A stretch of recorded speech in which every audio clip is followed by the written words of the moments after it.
Hello, hello everyone. Can you hear me now? Yes, I think I can. Okay, thank you. I'm so sorry about the delay. All right. Good afternoon, everyone. Good afternoon. I hope you can see. All right. Good afternoon, everyone. Sorry for the slight delay. You're welcome to today's program, the webinar series, one of the many series that will be held by the Eco Carbon Community Commodity Exchange. And the focus of this program, I'm Joy Inahoro, pardon me, by the way.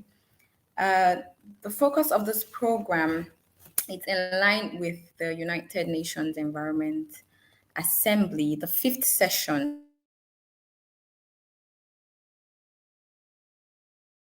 Phase will be held from February 22nd to March, the beginning of March. And we are in our own space obeying the charge to have multiple stakeholder meetings, which this will be part of. And it is in line with what the United Nations Assembly has to, and their own focus is strengthening actions for nature to achieve the sustainable development goals. So the program for today is one of the many stakeholder meetings, which we believe we'll have more of that and is in contribution towards achieving the United Nations Environment Assembly, their goals. And today our topic will be on the pathway to environmental sustainability goals with a focus on environmental impact assessment, environmental audits and evaluation, and project pre-assessment. So we'll be looking at those, focusing on those topics will be the scope for today, and seeing how we can use this and the methodologies, the proper methodologies to enable us, even as a nation, to attain those sustainable development goals. And we have today um, three speakers. We have Kunle Oladapo. You're welcome, sir. And he's the team lead for Sustainability Solutions Plus. And we also have Chukudi Inwozo, who is an ESG sustainability advisor. And we also have with us Osato Chioma, who is an environmental and social sustainability consultant. You're all welcome. So, just to give a brief review again, so now the United Nations Assembly, we all know, is the highest policy making, decision making body for the environment. So, whatever it is that we are doing, supposed to align with their own policies and their own decisions. So, I'll give room now for the speakers. And please, Kunle Oladapo, you'll be going first and to make your presentation. Thank you.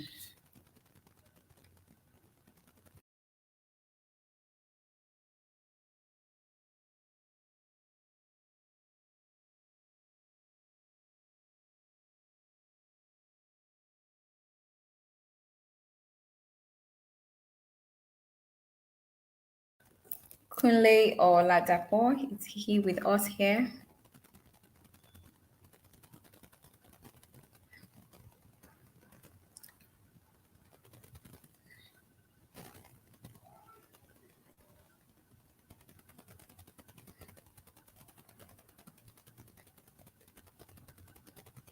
If you are speaking, I don't think we can hear you.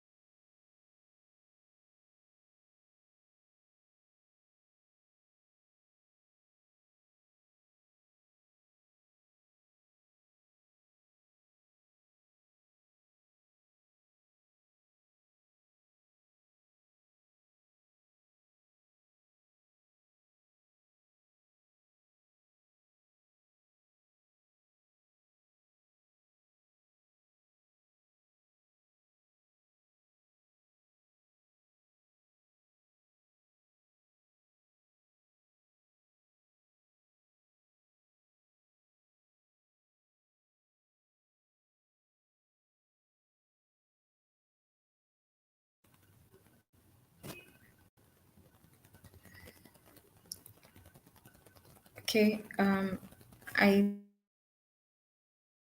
Kunle is having some difficulties. If I can get someone to confirm that Kunle Oladapo is having some difficulties so we can help him.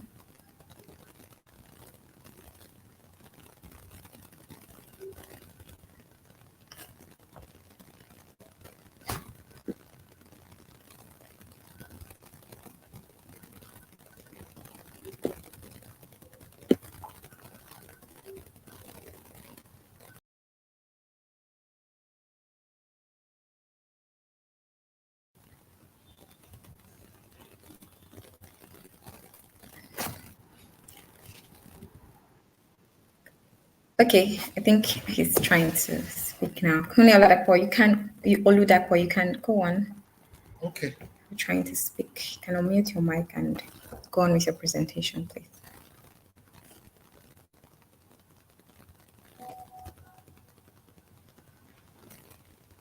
Okay. Yes, we can see you and we can hear you now. Can you hear me? Yes, we can hear you. Yes, we can. Go on, sir. All right. Thank you so much. Good afternoon.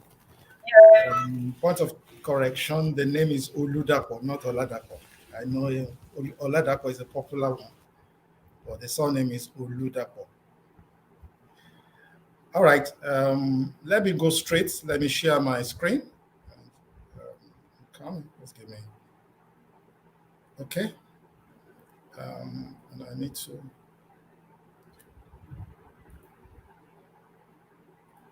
I'm coming.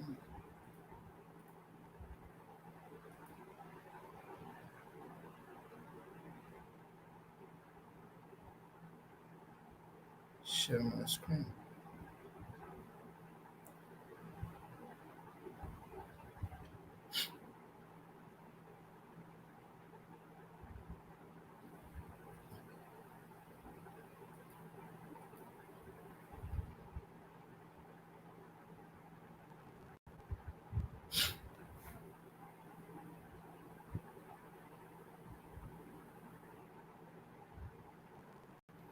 Okay, I think can you see me now?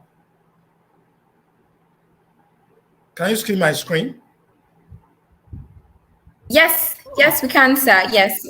Okay. Yes. All right. Let me just go Thank straight you. to the presentation because I was told I only have about 15 minutes max or something, but I will try to be as fast as possible. Well, like the moderator said, the topic is environmental sustainability. Let me just go now because of time. This is like the content of the presentation, understand environmental sustainability. I don't want to go over it. I know we know all the 7 SDGs. Now, want to talk about environmental sustainability, and these are the goals. Pollution prevention, resource conservation, zero waste to landfill. There is a waste reduction and minimization, reduce carbon footprint and zero emission. I think after is it COP26 or something, if I'm not mistaken, there's another term of this net zero and everything. But they are all targeted at helping us to conserve and also not to deplete the environment. Okay, the concept of environmental sustainability is the concept, the practices that do not negatively impact human or planet survival and at best create value for the stakeholders. This is key. And it's also focused on continuous improvement or something on improving on environmental performance. Now we are talking about businesses and everything, operations, value chain, and all that. And also, I'm coming. Let me just, and also, when a company or a brand has a material environmental impact. But let's go on. Why is it not responding? Okay. Briefly, environmental sustainability is defined as responsible interaction with the environment. The key word there for me is the responsible interaction, because we interact with our environment from time to time, but is it a responsible interaction or an irresponsible interaction? As we go on, we understand what we mean here. It has to be a responsible interaction with the environment to avoid depletion or degradation of natural resources and allow for long-term environmental quality. When we interact, is it that we are degrading the quality of the environment? That's the main question that we need to ask ourselves. We interact, yes, but as we interact, are we degrading the value? Are we compromising the quality of the environment from time to time? Okay, let's go on. The second said, it also talked about environmental sustainability involved making responsible decisions. I mentioned responsible interaction. Another keyword here is responsible decisions. Are we making responsible decisions when we litter? You understand? Is it a responsible decision that we are making when we mess up with our environment and do stuff, we pollute, we degrade, we cut down trees without actually thinking twice about it? Are we making responsible decisions? Do you understand? Making responsible decisions that will reduce a business negative impact on the environment. And we talk about more for business because we discovered that corporate entities or businesses, they are expected to lead in this in this area. Not because individuals do not have their own contribution to make, but businesses, because they do business, they make money, but in the process of making money, we degrade the environment and everything. That's why even the concept of sustainable development came about, because they are not saying you should not make money, so to say, but can you make it in a way that you are not degrading or devaluing the environment? Okay, let's go on. Business benefit of environmental sustainability. I will just browse, glide over it. Number one, it drives innovation. When you've been doing something, you understand, maybe you've been doing business in a way, and you discover that the way you've been doing business is impacting negatively on the environment. What that does to you is that you need to look inward and think inward. And when you do that, it drives innovation. Redesign product to meet environmental standard or social needs. Offer new business opportunity. It offers new business opportunity. Because, sometimes we look at, when people talk about environmental sustainability, a lot of business owners just think that it's a cost center. Do you understand? Because we think that, why do I have to do this? Why do you have to do all these things? Why do you have to do audit? Why do you have to do this? They see it as cost center. But in a way, if we really look closely and do it the way it's supposed to be done, it can actually save us money and also create wealth for the other organization. Okay. 2. Okay, maybe I don't need to go over this because we've mentioned improve financial performance, improving operational efficiency. Do you understand? Via improved use of natural resources like water and electricity. There is, I don't know whether you've heard about it, water conservation, energy conservation, and everything. These are all indices that we need to put into this concept of environmental sustainability. You understand? You may need to reduce the amount of your consumption and energy wise. We have this energy saving bulbs and everything. All those things came from it. You understand? Can we go renewable and all that? When you do that, in a way, you improve the financial performance of that organization. Okay, it's also builds customer loyalty. Nowadays, consumers are gravitating towards businesses that prioritize sustainability. They want to see whether your operations are sustainable, whether you are socially responsible. They want to see whether you are honest in your business dealings. And these are things that can boost your loyalty as a business. Okay, attracting and engaging employees.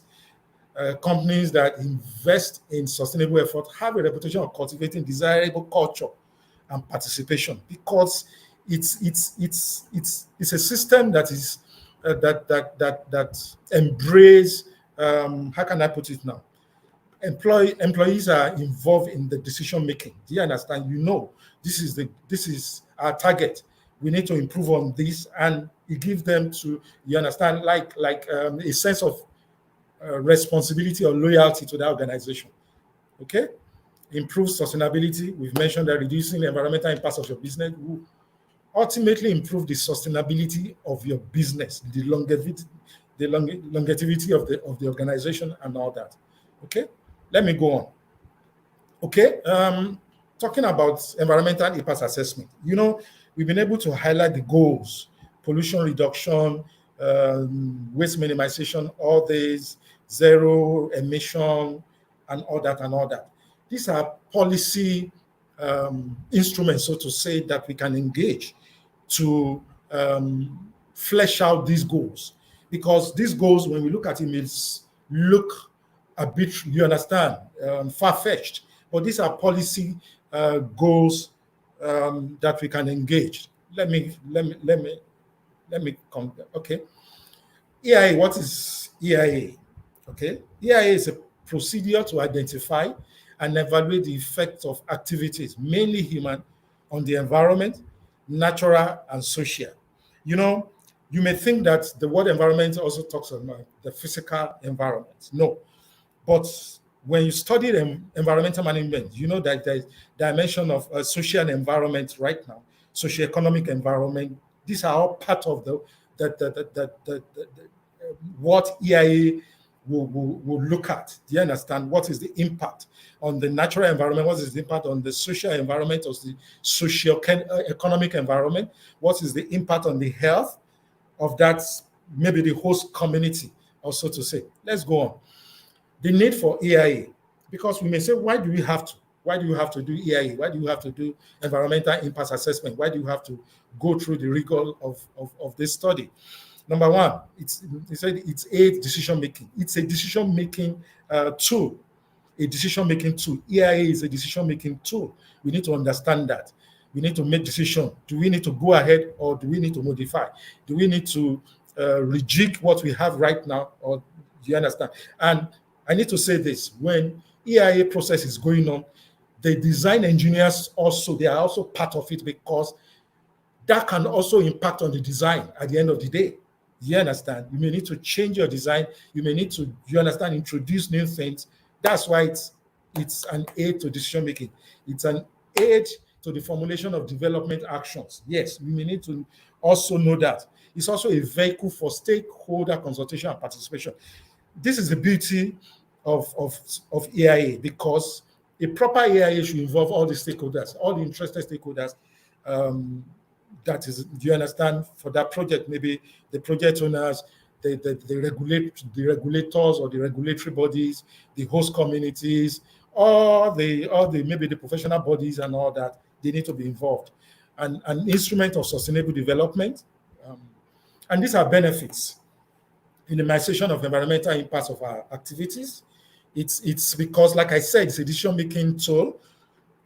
And maybe this time, the time is short, we may not be able to go into details of EIA process, so that you will see. Because at the beginning, you first of all need to do screening.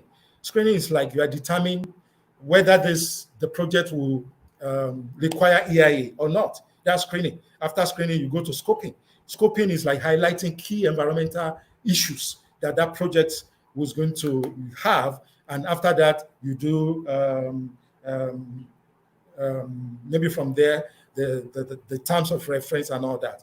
Improving the efficiency of decision making if applied at the early stage. I need to say this, that EIA must be done at the early stage of the conception of a project. It's not what we have in this part of the world, is not what should be done. We most times project is already on the side, people are already on site, they're already working. We want to do EIA because we want to fulfill all righteousness. That's not the way it's supposed to be. Enhancement of public image of development of developer companies and the host community. Okay, let's go on. Challenges of EIA. Because what are the challenges? And I will have to zero it to what obtains in this side of the world. There is low level of public participation. A lot of people don't even understand. You understand? low level of public participation, lack of public litigation of violation of environmental status. A number of those environmental laws are obsolete. Do you understand? Even the fines sometimes is ridiculous, so that you can decide to violate the law. You understand? That's why it's good for us to review all our environmental laws. Inadequate enforcement of EIA within the country, especially in Nigeria, inadequate enforcement, the compromises, you understand, and people are not doing, you understand, they don't do the right thing. Inadequate infrastructure of monitoring and enforcement of environmental regulation. And another thing, lack of interministerial framework among key government agencies. You can say Ministry of Environment, like this, you understand? If that project involve works and housing, transport, maybe Ministry of Energy, as we call it right now, and all that. Sometimes you see all these agencies of government not coming together, and these are challenges. Another thing is poor availability. It's not captured in the slide here. Poor availability and reliability of data. It's a major problem here in Nigeria. Poor availability and reliability of data, because you are going to compare. There's something you should consult baseline studies when you want to do a proper AIA. Okay, maybe because of time, we may not be able to go over it, but let's just jump. Environmental audit. Let me digress a little bit. A proper EIA should have what we call Environmental Management Plan, EMP. And that EMP, because you must have noticed some things. Maybe the time you are doing your prediction, maybe you may have checklists to predict or use your matrix. And when you do that, you notice those impacts, and you are able to put it there. Now, environmental management plan should capture what are the mitigation, you understand, those mitigative measures that must be put in place throughout the life cycle of that project. Do you understand? And what is expected is from time to time, you need to audit to see whether your EMP is working perfectly well or there are gaps, so that if you need to rejig, you can rejig. Do you understand what I'm saying? But ideally, when an EIA process has been concluded, there is something they call post-impact assessment, PI, post-impact assessment. It's expected, but you can do post-impact assessment just a one-off. But subsequently, the law of the land requires that you do environmental audit or environmental evaluation, depending on the sector. Some sectors use environmental evaluation, but the concept is environmental audit. It's like financial audit. You go and check. Okay.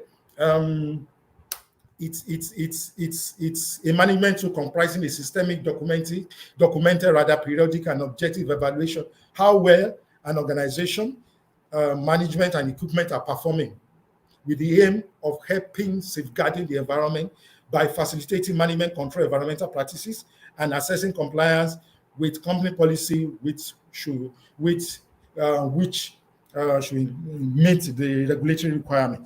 It is expected of every organization to have what we call maybe an HSE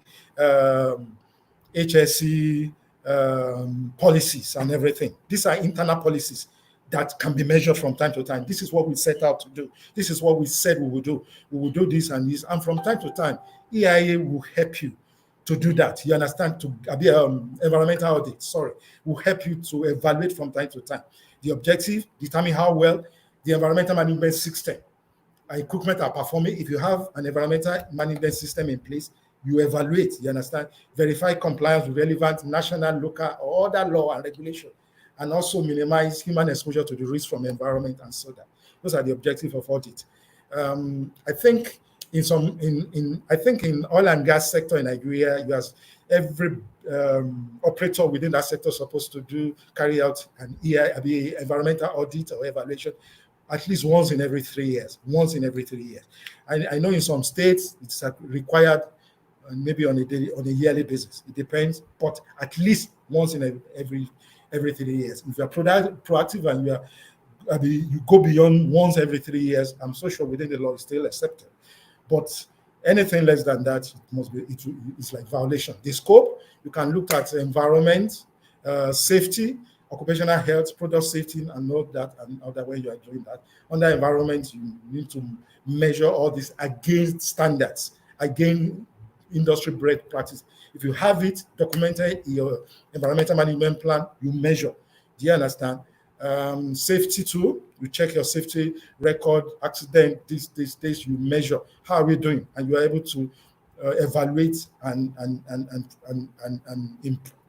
look for what you need to improve. You notice all those gaps and you know what is good. Occupational health too, you can evaluate that. Product safety, that's part of it.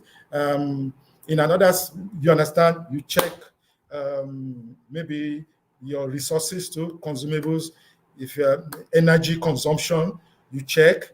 And if you need to, you understand, you may need to change things to reduce your consumption. You check your water consumption, you understand, as a business. And you understand, you look at all those things and you'll be able to say, okay, this is where, when we measure ourselves against those standards, this is where we need to improve, and you need to improve on that. This is like the methodology. There is pre-audit, and on-site audit, post-audit, and follow-up and review. You may need to, because of time, you may need to. Now, eco-friendly product, and it talks about project pre-assessment. Like I said, for an EIA to be thorough, there is something they call baseline studies. You understand? Baseline studies is like you are gathering baseline study data within the area. If there are literatures or studies in the past that relates to the project, you may need to go over it and bring it to, you understand, and evaluate.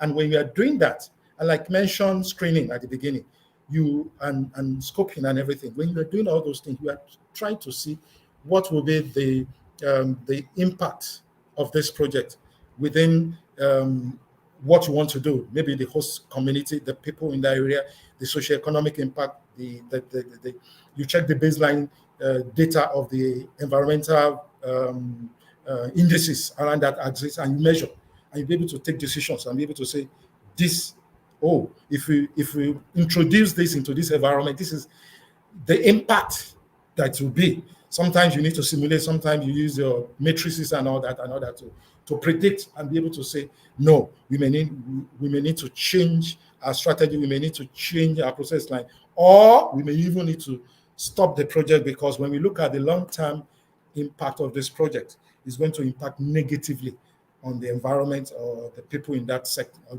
that place. And these are all things we need to think green. Project pre-assessment. It's like just sitting down and you count the cost. You place a value on the environment first. It's not just about money alone. It's good to make money. And I'm not trying to, you understand, but we need to make it in a sustainable way. If you see that what you are about to do is going to impact negatively on the environment, you can decide to and also be able to encourage products or businesses that promote all these things. As you are bringing in, as you are trying to do, can you look at how, if you look at your waste, can you put it in, you understand, and look for a way to manage it in a very sustainable way. Those are the things that must be looked through. You understand, when you are looking at assessing your product or assessing your project rather. Okay.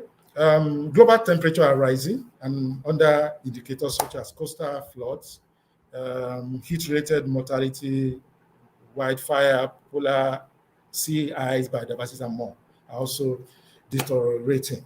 This poses a tremendous threat ahead of us. Climate change is a collective effort, and business play a huge role in minimizing its effect by adopting an eco-friendly business strategy.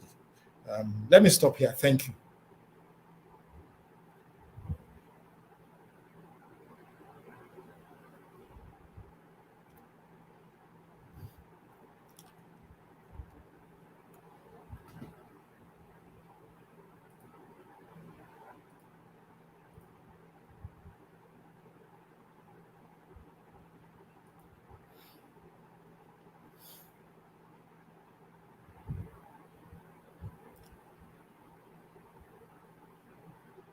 Questions bar. So we'll just collate the questions, but we'll take questions at the end of the presentation. So you can just keep your questions coming. Thank you. We'll be going on to the next presenter now, that is Chukwudi Nwozo, who is the ESG and Sustainability Advisor. So you can take the stage now. Thank you so much. Okay. Thank you very much. Can you hear me first of all? Absolutely, wonderfully well. Okay, thank you. Let me try to share my screen. Thank you, everyone. I'm happy to be here. I think the last speaker, Mr. Oladipo, covered most of the slides, so it will be a bit easy for me to go on. I'm just trying to look at. Just let me know when you can see my slide. If it's once it gets, yeah, is it okay now? Yes, you can see them. Yes, it is. Perfect. Fantastic. So I will be talking about just to touch on what the last speaker said. He mentioned as part when he was giving the EIA benefits, he said that EIA is also an instrument for sustainable development. So my own presentation will be based on this, but I chose to call it a different name, which is a pillar for sustainable development. Now, we live in a very troubled world, and there are a lot of a very troubled and fast-changing world. And if you look at the pictures you're seeing there, you will see that you have the flooding, that's the Lagos bus there. You also have children, child labor, people work in Congo, in that's a mine site. You also have Nile Delta oil spillage, which you see in the picture there. You have the forest fires in Brazil. So all this tells you that we live in a world that has a lot of issues, and these issues are becoming a concern because businesses are also involved in this environment. Businesses operate in this environment, right? So for my outline, is very straight to the point. I'll just look at the troubled world, which we've seen in the first picture in my cover page, and also look at how we can navigate some of these challenges, right? What kind of tools do we have? And that's where the EIA comes in. And also look at the gaps which the EIA implementation. And I think this, I won't spend much time here because the last speaker has done justice to this topic and probably the way forward. So as a follow-up to the first slide, which I showed, where you saw those events, those environmental and social issues, the flooding in Lagos, the bushfires in the Amazon forest, you see that the drivers behind this is very not far-fetched.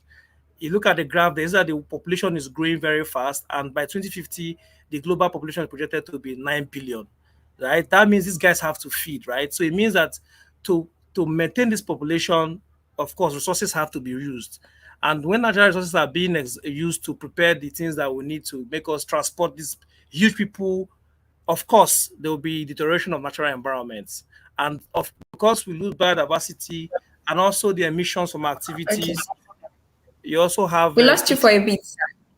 Oh, sorry about that. Network can be a problem. But can you hear me now? Yes, we can. So, you can go ahead. Okay, perfect. So you see, there's a climate change from the emissions from activities, both are activities from corporates and activities from individuals, and that also leads to unique species being lost, because once we start deforestation and even over mining of our water resources, you see that the fisheries and some of these animals get lost. And of course, when biodiversity, because biodiversity is supposed to be the buffer between us and humans, right, to protect us from certain diseases. Once that is shrinking, it means that we're not more exposed to zoonotic diseases like Ebola and COVID. And I think we know the story about this. Just to support on the business front, there are also business drivers, right? So because of this challenging environment, which are mostly due to environmental and social issues, you also now have increased stakeholder pressure on businesses, right? So there are stakeholders like investor pressure, the investors or lenders, local communities where they operate in, and even NGOs have put pressure on them to do something about it, right? You also have tightening regulation, and this is more common in the financial sector, even though because governments are responding both globally and also in developed world and gradually in Nigeria where we live in, to increase regulation to take care of some of these issues that are coming up. Of course, you have media pressure. Social media is now with us, so it means bad news travels fast, and companies are exposed also to this, so they have to do something. Then you have the traditional issues companies have to deal with, like the cost pressures, because they have to make a profit, they have to keep operational costs low. But environmental and social issues in the world is making that a challenging task. We also have the resource constraints. Of course, everybody wants to manage risk and also increase incidents. Like you have more spillages. We had this incident over last week of an explosion in FSO Trinity. So all these things means that incidents are increasing and environmental and social issues are beginning to make companies to say, look, we have to do something. It's no longer just ticking the boxes, but we have to actually act and modify our strategy to take care of these issues. And just to buttress this last point is the global risk reports published by the World Economic Forum. They give a projection of what are the risks that we should be looking at as businesses for the next 5 to 10 years. And if you look at this chart, you will see that 7 out of those risks are environmental and social issues. So that tells you a lot that if you're a company or if you're an organization that is not paying attention to environmental and social issues, then you are not very serious and you might struggle to survive in this very turbulent world that we live in. Now you might ask yourself, so what is the solution? What tool can help us do justice to manage this risk? And that is my next slide, which is the ESMS framework, which basically means the Environment, Social and Management Systems Framework. Now, what this framework does for you is that it's like a framework that helps you navigate these big challenges I've covered in my previous slides, because it gives you a processed approach to how you can manage these issues consistently, so that way you tick all your boxes. But for the focus of this conversation, we're going to be focused on just the second element, which is the risk and impact identification, which is where the EIA plays a big role. Now, you can look at this risk assessment from 2 fronts. If you're looking at an industry which deals with projects, a developer building a project, then you go through the screening phase, the scoping phase, the project life cycle. The EIA is important in this process. If you're on the transaction side, which is on the financials, the investors like the commercial institutions and development institutions that give money for these investments, they have their own, instead of project life cycle, they have a transaction life cycle.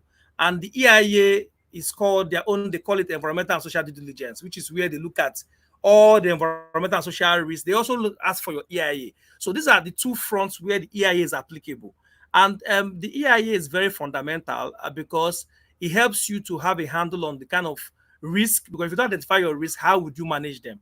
And the emphasis from the last speaker, he mentioned a point I want to touch on, right, without repeating what he has said before. But the emphasis is the EIA shouldn't be seen as a tick box exercise. That's what we see these days. Oh, just do the EIA as a compliance exercise. Sometimes the EIA is even, they're already on site before the EIA is done.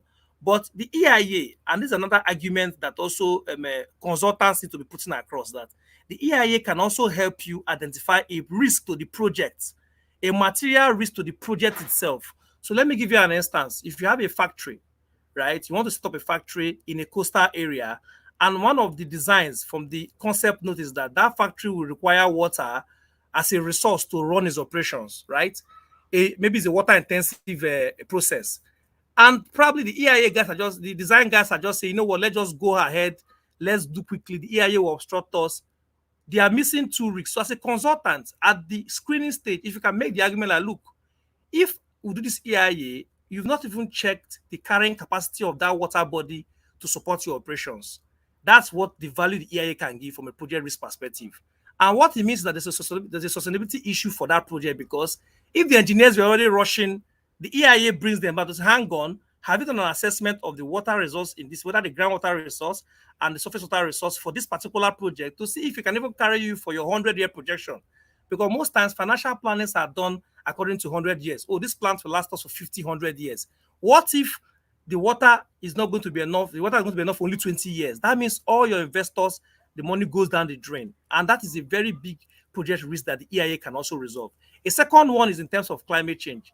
That factory in a coastal area, you have to look at, okay, what are the hazards, physical risks from climate change that can impact that project's operability? So if the sea level is going to rise above normal levels and swallow up that project in maybe 10 years or 20 years, then that's a project risk that the design team has to be aware of. So that is the value that the EIA can bring. And also, second value is that the EIA these days should also just refrain from covering normal topics to also covering emerging issues like human rights risk is very important across value chains. Are they child labor risk? Are they gender-related issues? Are they forced labor? What is labor working condition? What are the occupational health and safety hazards? What are the transboundary and cumulative impacts? Because you're not just looking at only the impacts in isolation, but what of other existing users, right? So this is the value the EIA is supposed to provide as part of the risk assessment, whether at the project lifecycle level for a developer or for a financial institution like a bank lending money in their transaction life cycle, so that they're able to integrate this into the assessment. The next slide just goes through the gaps which the first speaker has done justice to. But of course, the one I want to touch on is there's a capacity gap, even among regulators, developers, and even the consultants. That capacity gap is in terms of resource, in terms of finance, in terms of data. These gaps have to be closed so that the EIA process can achieve its potential. Then also emerging issues. Most EIAs are focused on traditional issues, not the issues that will be useful to see how the project is impacting its natural environment, and also how the natural environment can also impact the project itself, right? So that's a good issue. Then also limited public awareness. Most times when you have EIAs, because the public are not even aware of it, when they have public reviews or public displays, that requires for the public to make an input.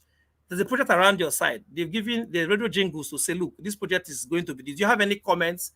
And there's a 21-day period by the law. But most times, because people are not even aware, they don't make any input, and the project is approved. And when the project is approved, they start complaining, oh, I can't breathe very well, there's a mission, but you have an. So it's important that we also educate the public. So I think I will just, at this place, I toned it down a bit because my colleague, my first speaker has talked about it. And I'll go to the last stage, which is the way forward. So what I would recommend in this part is that let us update our regulations to be able to cover emerging issues. So there should be a synergy with regulators to say, you know what, these are the common issues, topics. Human rights is a big issue now because of the way the world is going across supply chains. Climate change is a big issue because we're seeing the physical hazards. We're also seeing the transition risk for us, especially as an oil-producing nation. Cross-boundary effects, trans-boundary effects, and cumulative impacts of a project, because you want to understand how are these projects being not just beyond my project boundary, but beyond my project boundary, how am I having an impact on other communities? So regulation needs to take care of this for EIAs to be stronger and have value. Because what we have in the industry now is where you do an EIA, and when there's a foreign investor coming in, they tell that your EIA does not meet their standard because there are obvious gaps in your scoping. So if we have this regulation merged, especially for large projects, it gives us a leeway to cover all the issues so that we spend minimal time and effort in redoing specialist assessments that could have been captured during the first scoping stage for that project. Now, we also need to strengthen our human and institutional capacity. And that is what we are doing right here now. Regulators, consultants, the publics, any avenue to train them and retrain them is welcome. Then the third one is the increased use of strategic environmental assessments. Usually, we're always focused on the project level, which is what we always is easy for us to rely on. But at the program level, at the policy level, let's say this railway project the federal government is building across long stretches like from Lagos to Kano.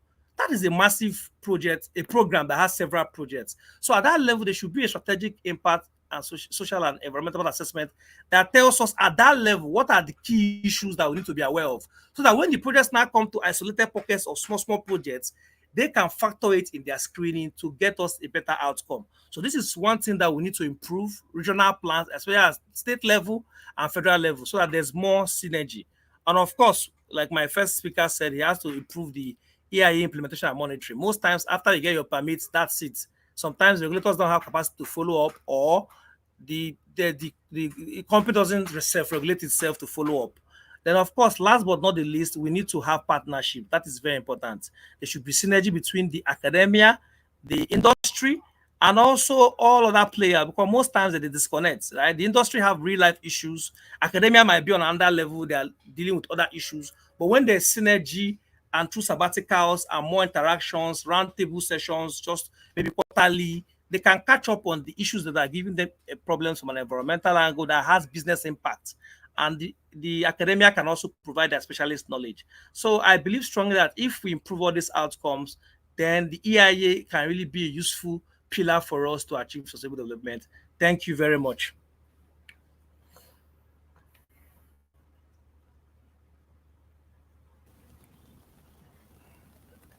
Thank you. Thank you. Thank you so much. Thank you. Thank you. In fact, you did wonderful and you helped us save some time also. Okay, so I guess the questions are coming in. Let them keep coming in. And then we'll quickly move on to the next presenter, Osato Chioma. So, and then after that, we'll go into the questions and the answers. Thank you. You're up now, Osatu Choma Obano.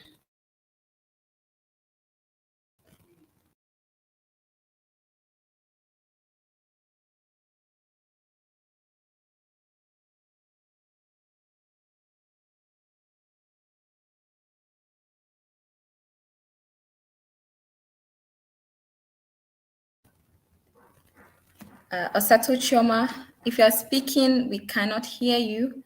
You have to please unmute your mic so we can hear you.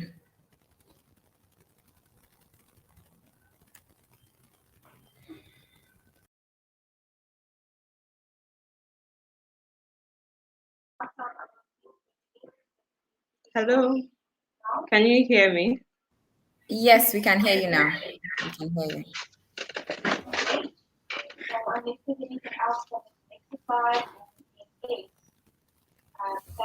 You can go on. Okay, so good afternoon, everyone. So I'll just share my screen now.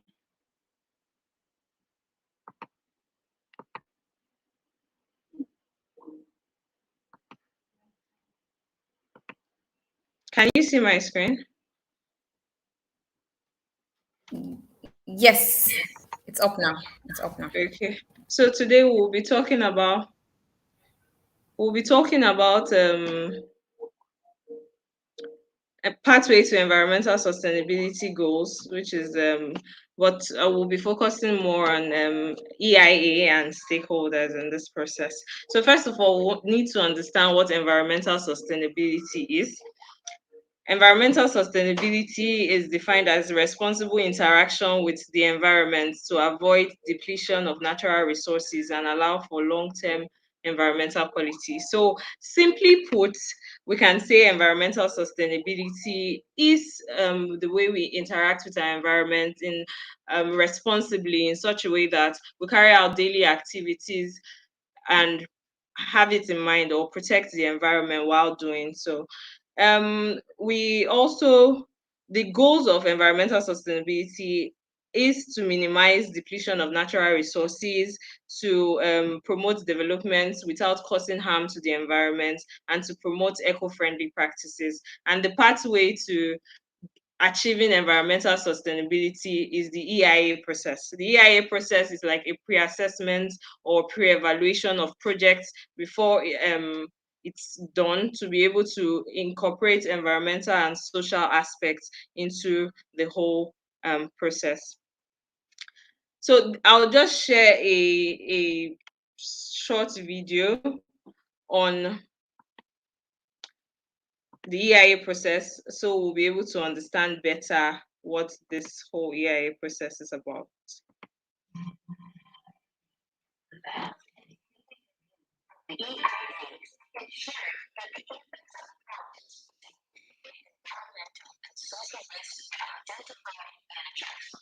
The EIA process should begin as early as possible during the project cycle to enable integrated planning and adequate risk management. The process consists of 4 stages. Number 1, screening, categorization, and deciding whether to require an EIA. Number 2, preparing the draft EIA document. Number 3, reviewing the EIA and final decision regarding the project. Number 4, monitoring and follow-up. During the first stage, the regulator determines whether the potential impacts are significant. If not, the project proponent may be required to develop an environmental and social management plan.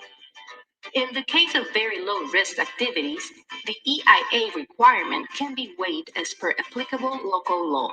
Proponents of projects will be higher potential environmental and social impact will be required to prepare a draft EIA document to facilitate decision-making regarding project alternatives and mitigation, monitoring, and follow-up measures. During this process, it is important to identify the stakeholders, environmental, social, and technical issues, and other topics that may be of interest to the public. This can help identify the key concerns to be addressed in the EIA. When drafting the EIA document, it is a good idea to involve the reviewers as soon as possible to produce the document best suited for decision making.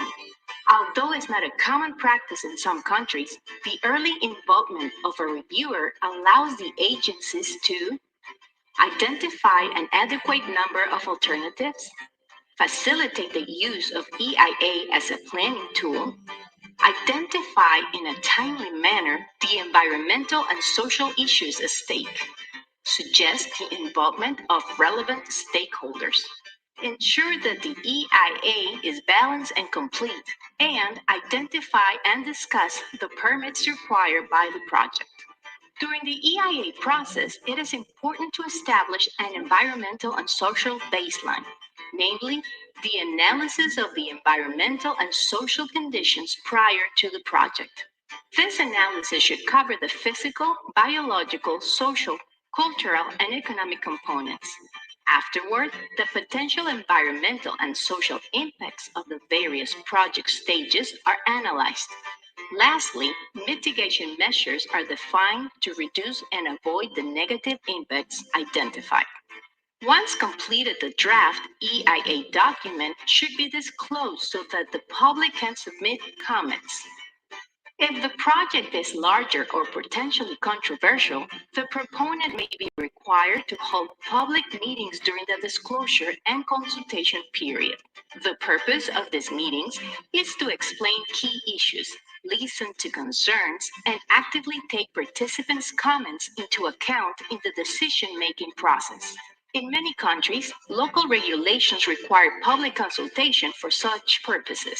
After the disclosure and consultation period, the regulator conducts a formal review of the draft EIA document and provides comments to the project proponent. After receiving the comments from the public and the regulator, the project proponent submits the final EIA document.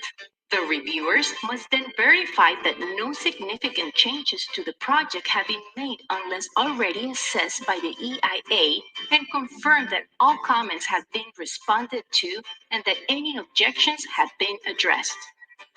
An assessment of project alternatives allows everyone involved to understand the potential impacts throughout the project lifecycle and, if necessary, enhance the chosen alternative by applying mitigation measures.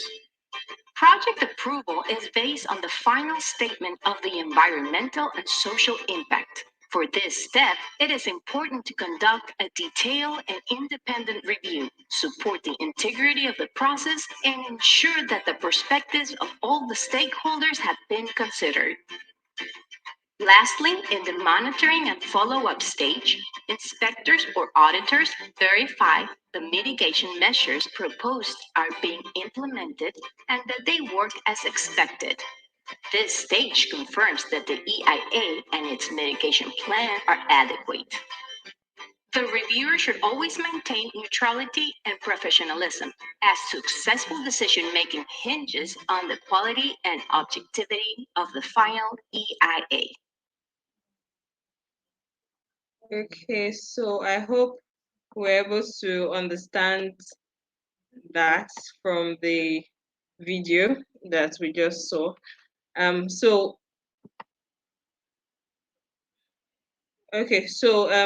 summary, the process is the EIA process goes through the screening phase. Is it relevant? Is it important to do an EIA, or should an ESMP, environmental and social management plan, be done, or is this project good enough to go? Then we'll go to the scoping stage. We'll go to the investigation and reporting stage, where baseline conditions are assessed and report writing is done. And review process is when the regulators review the report if it's good and they have comments. Even stakeholders have comments and they are addressed. Make a decision on the EIA project on the project, so to be able to understand if it should go on or not. And then monitoring is the aspect where you check the mitigation measures if they are sufficient. So from this whole EIA process, what is very important, or a very important aspect, is the stakeholder aspect. That's the stakeholder consultation. Stakeholders are people that are either affected by the project or interested parties. Then stakeholders are people like you and I also. So for instance, the suppliers and contractors, the employees and their representatives, investors, clients, academics, media, basically every single person. And we have to collaborate, we have to join hands together to be able to protect the environment through our actions, because we are if we say the EIA is the pathway to environmental sustainability, we are the ones that are making the decisions, we are the ones that um affecting the environment through our actions, through our decisions, and the rest of them. So my recommendation would be that we should shift to renewable resources wherever feasible. We should protect the health of ecosystems, avoid excess pollution as much as possible. So, try to avoid pollution through your industrial activities or through your daily activities. Then we should target welfare and not GDP, in the sense that we should not just seek to increase profits or economic gains. We should also make decisions that are going to help everybody, which is the welfare of the whole people, of everybody. We also should make intergenerational decisions, which is trying to preserve the environment for future generations, not just for ourselves. So how do we achieve all this? We need to incorporate eco-friendly practices in our daily activities. From when you wake up in the morning, it's as simple as turning off the tap while you're brushing your teeth. It's as simple as when you go out, what means of transportation are you using? What are you using as your cooking fuels? What are you using for your energy supply? Are you using renewable energy, or are you using diesel or generators and the rest fossil fuels? So we also should incorporate sustainability principles in our companies, because each and every one of us were working in one place or the other. We should make decisions, business development decisions that also protect the environment. So for example, you try to reduce consumption of paper by sending emails. You try to reduce plastic pollution by using reusable bags, or in different ways. We can always be able to protect the environment. And also we should ensure sustainability in project development and decision making. Whatever you want to do, whether you're building a road or whatever project you want to do, try and think of the environmental impact of that project in the long run, not just short term, but in the long run. Then regulators and the public should always be carried along throughout the EIA process, because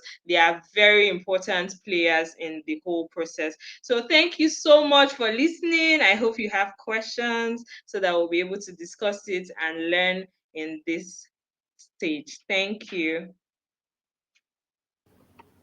Thank you. Thank you so much, Osato Choma. Thank you. I love the whole, graphics and representations. It really made it very easy to flow with the whole Thank EIA process. It can be very technical, but you made it really, really easy. Thank you so much once again. Thank you So too. we have questions already coming in. We have questions, and I will just go on now to questions because we have limited time. And I'll take the first question from, and he's asking, okay, he said, thank you for the presentation, Mr. Kunle. Sorry. Okay.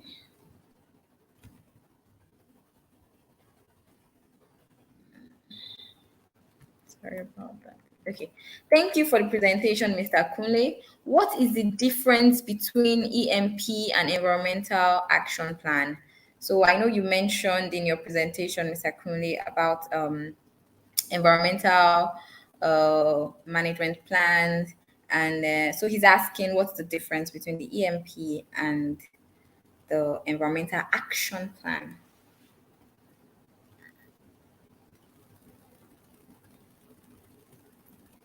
Okay.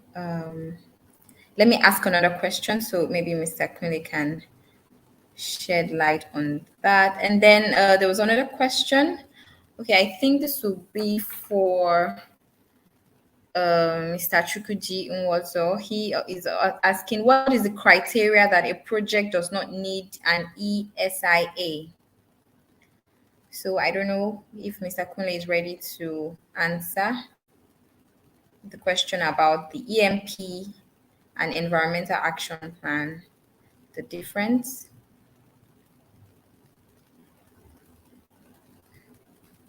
Okay, can I answer for the one addressed to me? All right. Yes, the criteria that a project does not need an ESIA. What's the criteria? Thank you. Okay, thanks for that question. So for every project development, the criteria will depend on most times is dependent on the national regulation, because each almost every country now has the EIA as a law now. So what that means is that in most of the framework, speaking specifically to Nigeria, at that screening stage is where you see all the criteria for what projects will go on to have a full EIA, or the ones that can go on to just have maybe a limited, depending on the sector, depending on the particular sector and the risk, depending on the kind of geographic location. So all those things are criteria that have been factored into the EIA national guidelines on what determines is whether a category one, a category two, a category three. Also coming from the financial angle, the financial institutions that also lend to these projects also have their own requirements, which also mirrors that, where they also have their categories, which has different impacts, and what determines whether you require a full EI or a limited one. So that is the short response I can give to that answer for now. Thank you. I think that's very apt. So that's why they keep saying the screening process, those preliminary stages that most times we want to skip over or rush through.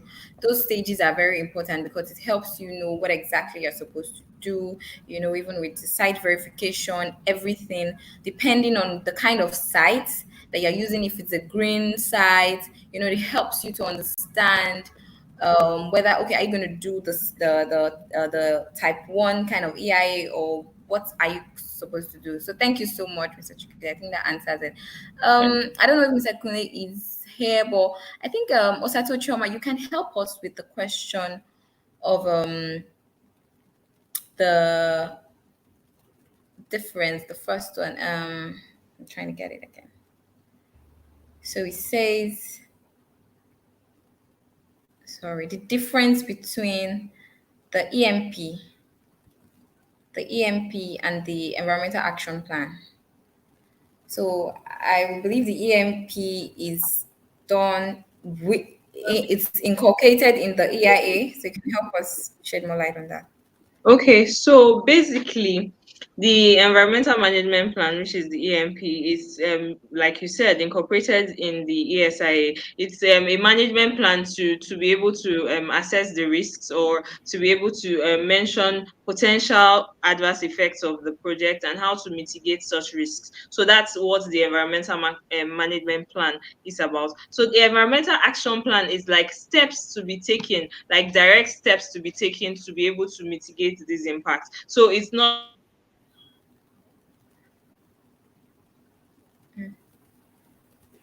I think we lost her for a bit. Yeah. Just to add to what she has said. Yes, thank Yes. you. Yes. So sometimes, from my own perspective, sometimes it can be a matter of variants of the same thing, or different names for the same thing. Because in Okay. principle, so there are more of management plans, right? Some can call it an environmental and social management plan. Some can call it an environmental and social action plan. But it has the same framework. It states what the risk and impacts are, who is responsible, and then what time frames are required to close it. Mostly in the financial sector that are lending to clients or borrowers, they usually use action plans, right? They are fond of using that. But in the typical traditional sector of project developers at having EIAs at national level, they more use ESMP or so that's, for me, it depends on which sector is involved in the project and which stakeholders are involved. But they basically, in principle, are variants of have the same basic information. Thanks.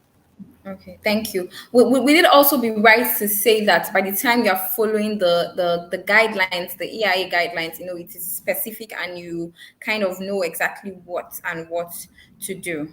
Would that be correct?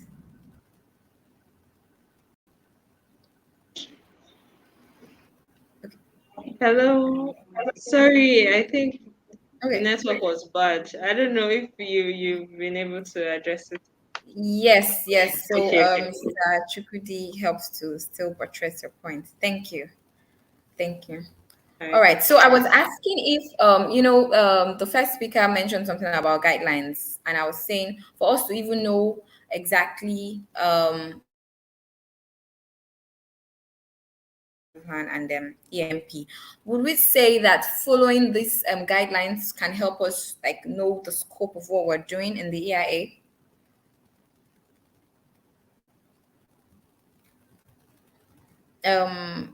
Osato Choma, you can help us with that, please. Thank you. Sorry, I didn't get it. Please, can you come back? Like, So can you come?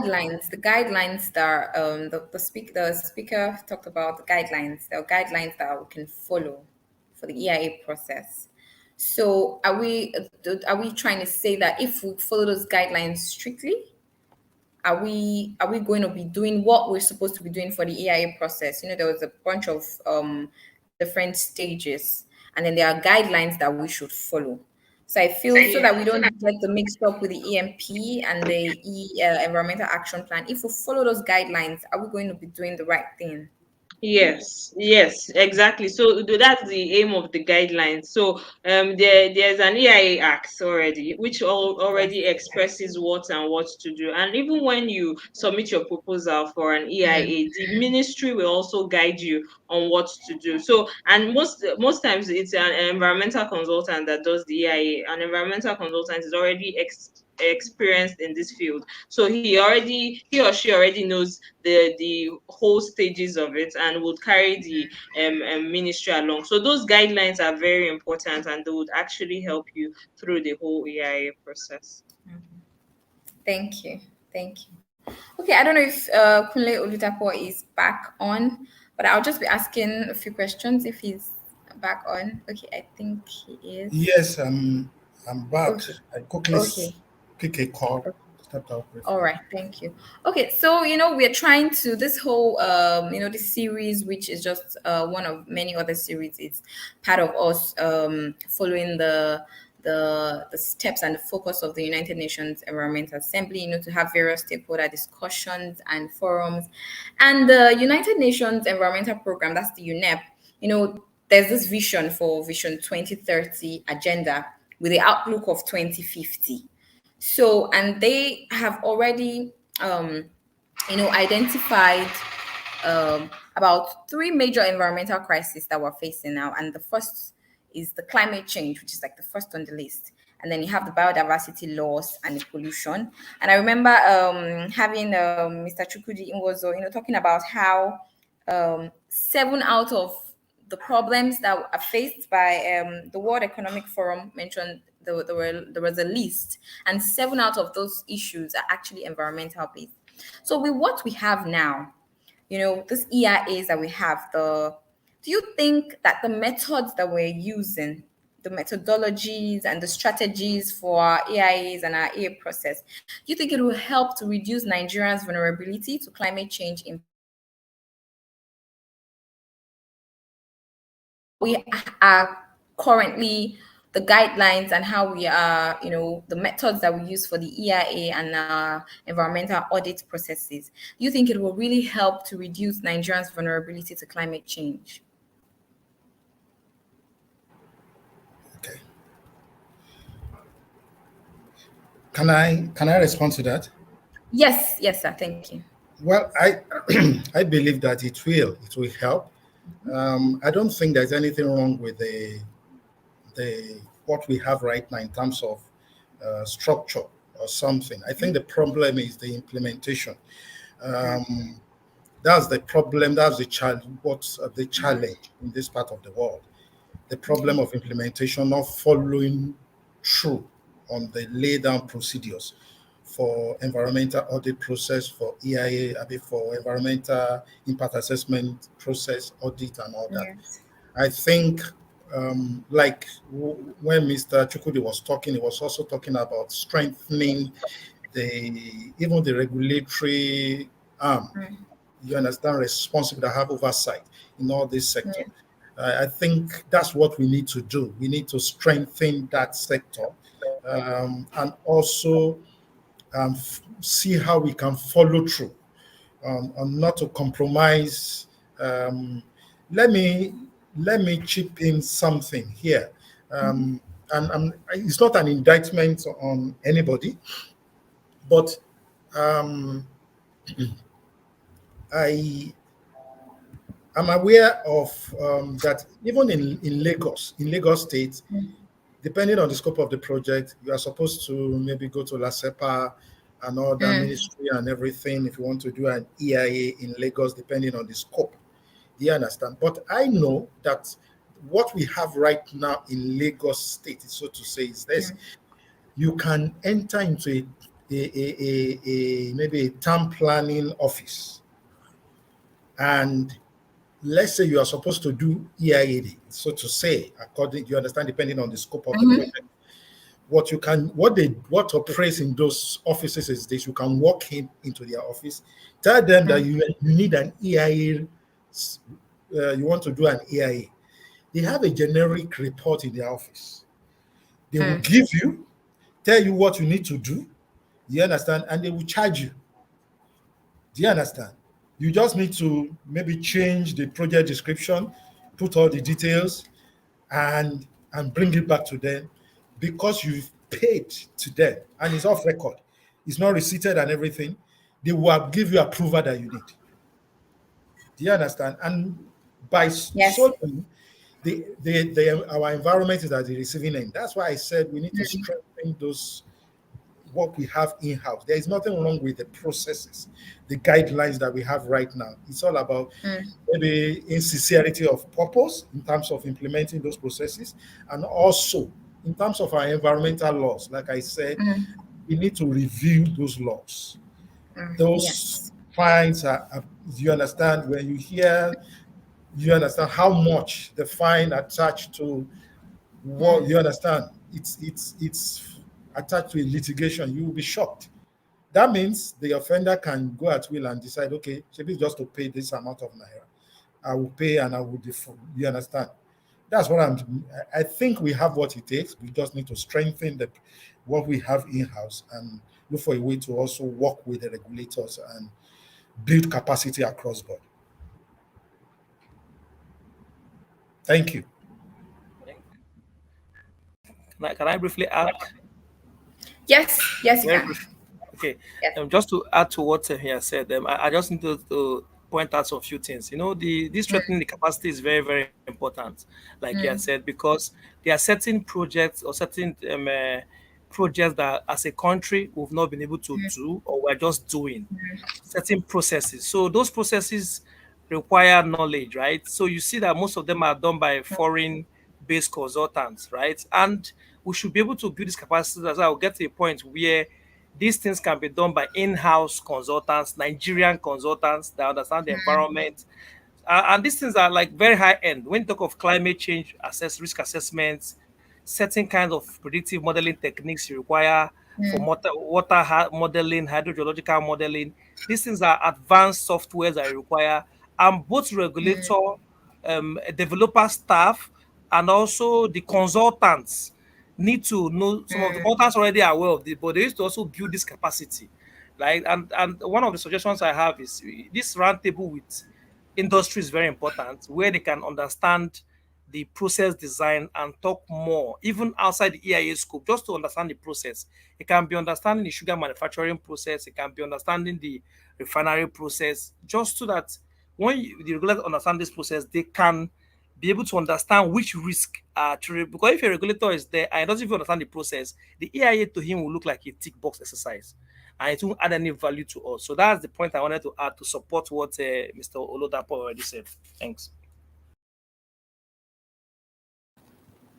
Thank you so much, Mr. Akunle and Mr. Chukwudi. So we have another question. It's saying, what types of projects need an EIA assessment? Which projects don't? What are the metrics of preliminary measurements? Let me take that again. It says, what types of project need an EIA assessment? Which projects don't? What are the metrics of preliminary measurements? So I think anyone of the speakers can help us with that.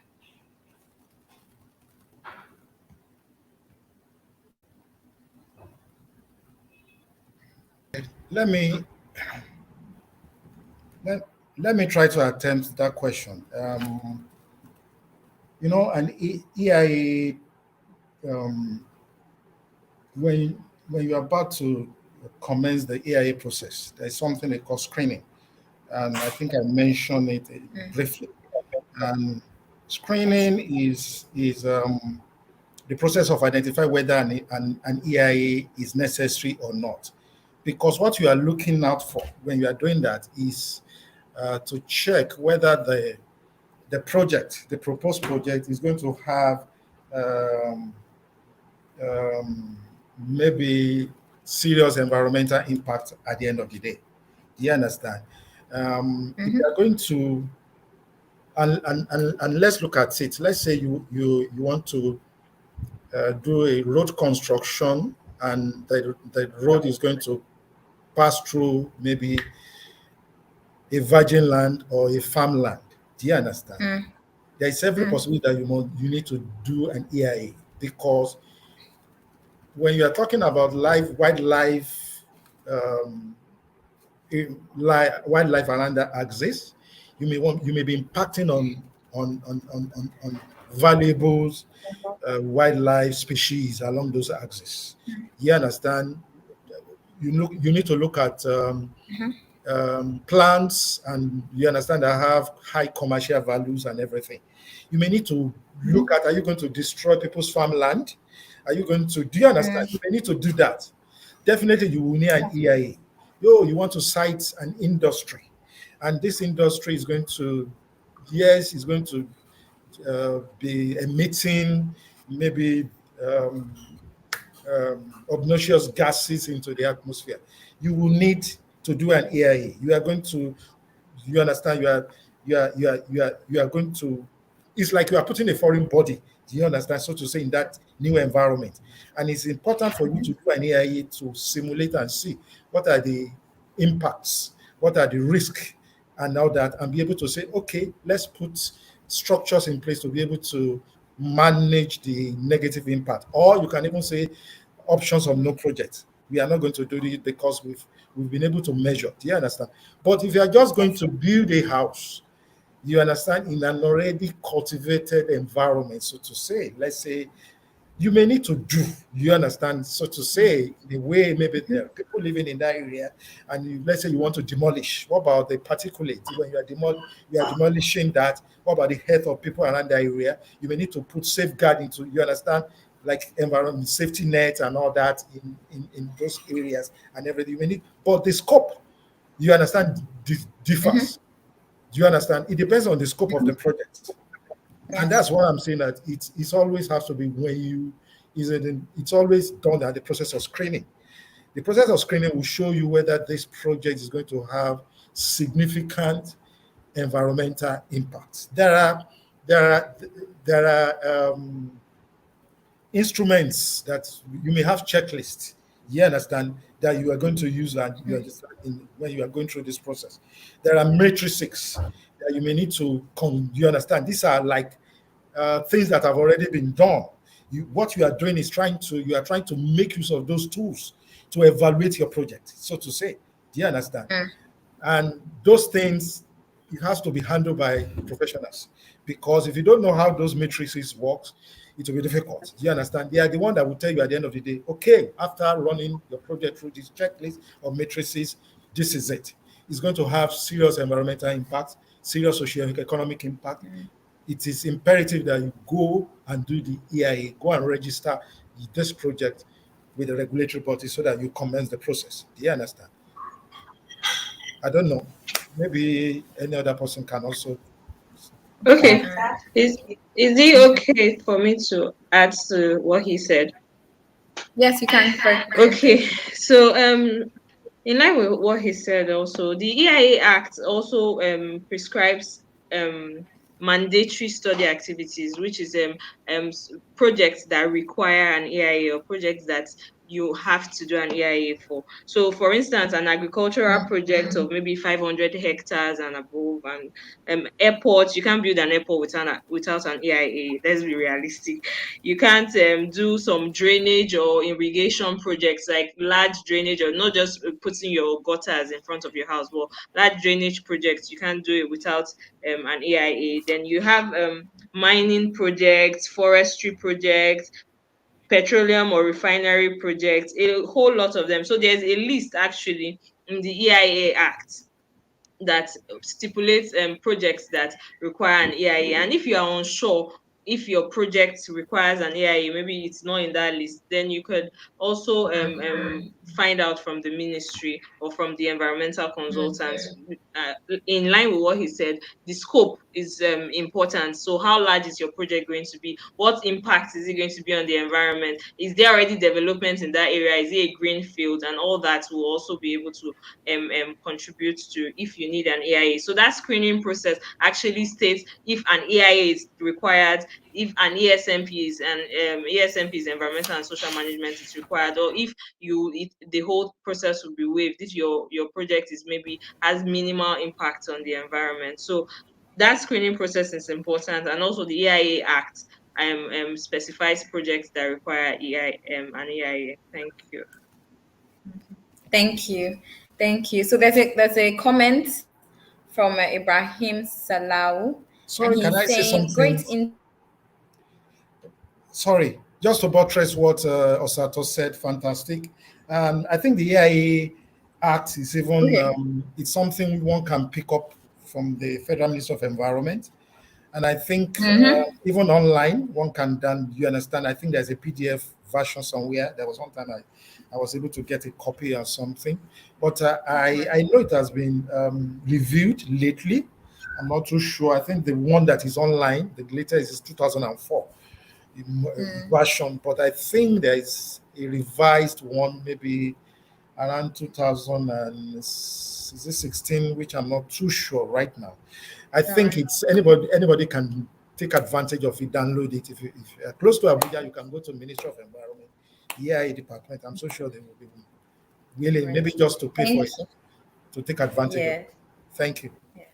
Thank you. So that's even the EIA Act. So the comment here is saying the EIA Act is currently in review, and it's currently a bill going the rounds at the National Assembly. The bill has addressed most of the gaps being discussed. You know, we mentioned so many gaps, the gaps of the fines to pay. I know so many big industries, not to mention names, you know, they just go ahead and start their project because the fine, they even add the fines to the budgets, their budgets, because they know they're going to pay. They don't want any delays. So I believe with the review of the EIA Act, it should be able to curb most of the gaps that are there. Then the obsolete, maybe there's some standards and limits and things like that, even in some of the regulations, in the regulations, the SI regulations and all of that.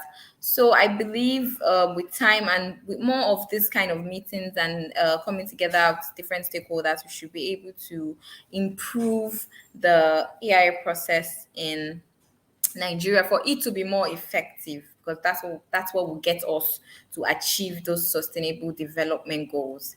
So we have used about 30 minutes extra of what we planned. We are so sorry, but I believe we all enjoyed the session and we were able to learn. And like we said, most of these processes should be done by an environmental consultant. But peradventure, you are in the environmental field and you want to develop yourself more, you should follow the Eco Carbon Exchange, Commodity and Exchange. You follow us on social media. If you just click search for it on social media, you'll find us. And there's actually a next month in March. Yeah, sometime in March. So if you follow us and follow through with some of these trainings, you should have even more ideas and more insight on what it takes to carry out proper EIAs, proper environmental audits, so that we can generally attain that the environmental sustainability goals in line with the United Nations Environment Assembly. Thank you all for joining. Thank you, all the presenters. In fact, you've done wonderfully well. Thank you to all the contributions, also the contributions from the participants. It's been wonderful. It's been a great experience. And for now, I would say bye-bye and see you soon. Bye. Bye, everyone.